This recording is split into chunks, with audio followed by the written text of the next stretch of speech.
Tahukah kawan-kawan, air dapat diperbarui? Itu semua karena air ada siklusnya. Ayolah kita lihat seperti apa prosesnya. Siklus air dengan tahapannya. Laut, sungai menguap disebut evaporasi, lalu membentuk awan disebut kondensasi. Air jatuh ke bumi disebut presipitasi.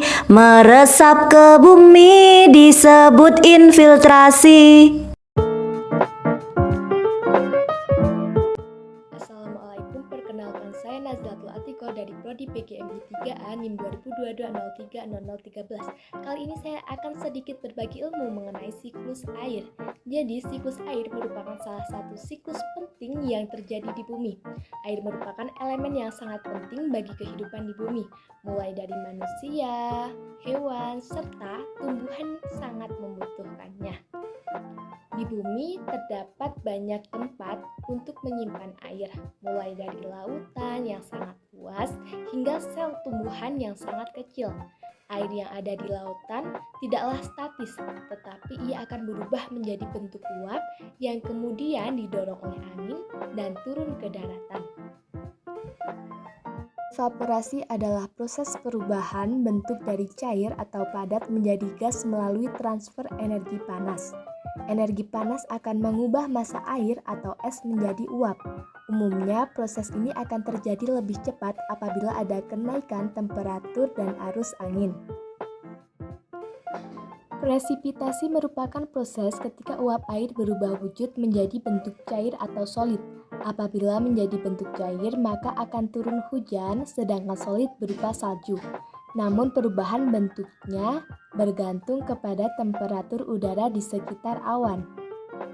Proses ini dapat terjadi baik di lautan maupun di daratan.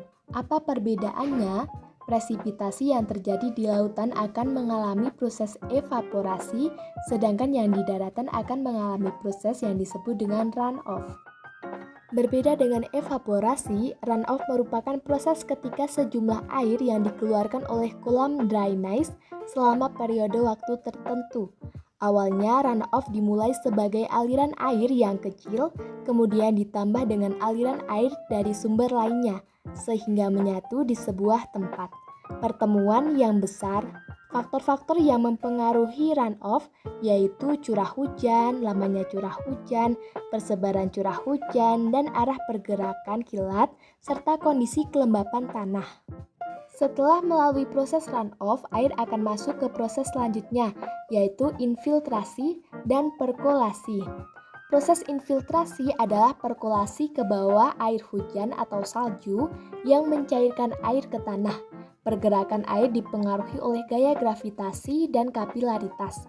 Setelah selesai hujan, zona tanah akan berubah menjadi lembab.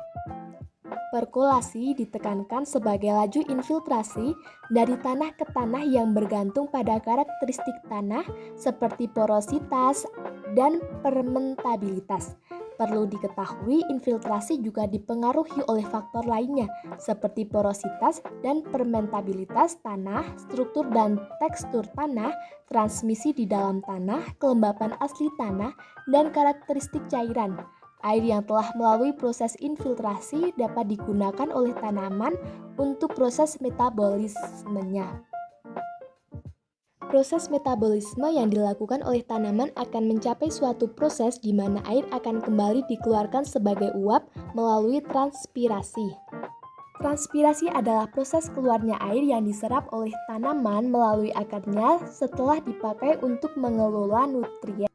Hasil dari proses transpirasi oleh tanaman akan berkumpul di atmosfer dan bergabung dengan hasil proses evaporasi yang berasal dari aliran tertentu seperti sungai dan lautan.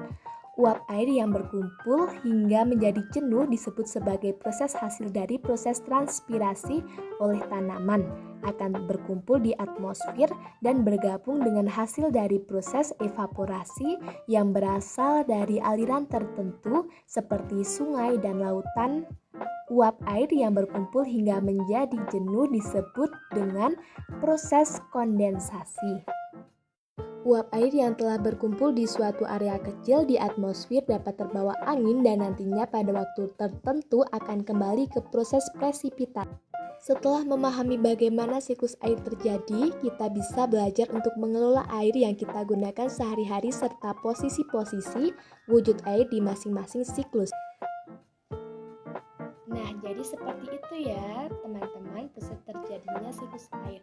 Semoga teman-teman mendapatkan banyak wawasan ketika teman-teman sudah melihat video tadi.